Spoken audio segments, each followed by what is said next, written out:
ये war and कैसे होगा?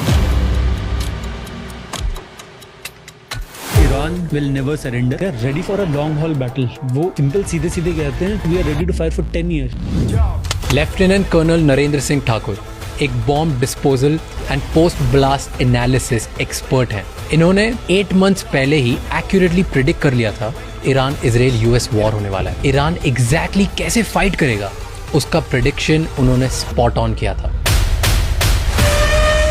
ईरान की मिलिट्री का budget is about 25 to 30 billion dollar. US की मिलिट्री का annual budget is more than 800 billion dollar. सब चीजें होने के बाद भी ईरान इतना डैमेज क्रिएट कर पा रहा है। बैलिस्टिक मिसाइल का जो इनका जखीरा है ये हजारों में अपने बनाते हैं मिसाइल्स। वो यूएस साल का हार्ड में जो इंटरसेप्टर मिसाइल लगते हैं इज ओनली 200।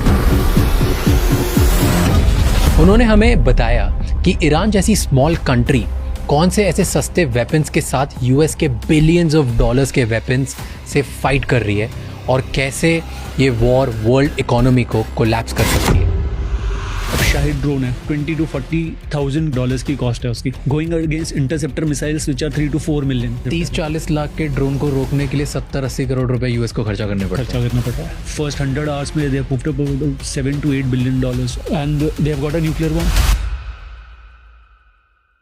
ईरान के पास न्यूक्लियर बॉम्ब भी है कहाँ? Strait of Hormuz is the nuclear bomb, nobody knows। 20% of the entire global crude oil flows through Strait of Hormuz। अगर वो साल का बंद हो तो it causes trillions of dollars in losses। हमने कुछ ऐसे वेपन्स के बारे में बात की है जो अगर इस वॉर में डिप्लॉय हुए तो रिकवरी इम्पॉसिबल हो सकती है। जो इनिशियल फर्स्ट अटैक था, they had almost 200 jets that were used in that attack, Israel और US के। When they took out the entire leadership of Iran, 49 leaders in one go, including the supreme leader। कैसे किया ये? Mossad को इतना जब बोलते हैं तो इसी वजह से बोलते हैं। Their operations are not designed for a year or 2 years. They take about 10 years, 15, 20, 30, 40 years। People are penetrated so deep into the system कि आपको नहीं पता होगा कि कितने हाई लेवल का officer is actually a Mossad।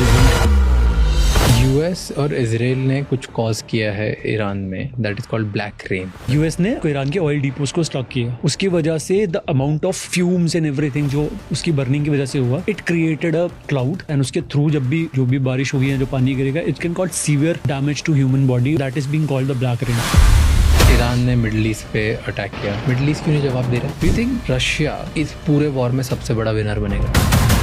Do you think US will use mother of all bombs?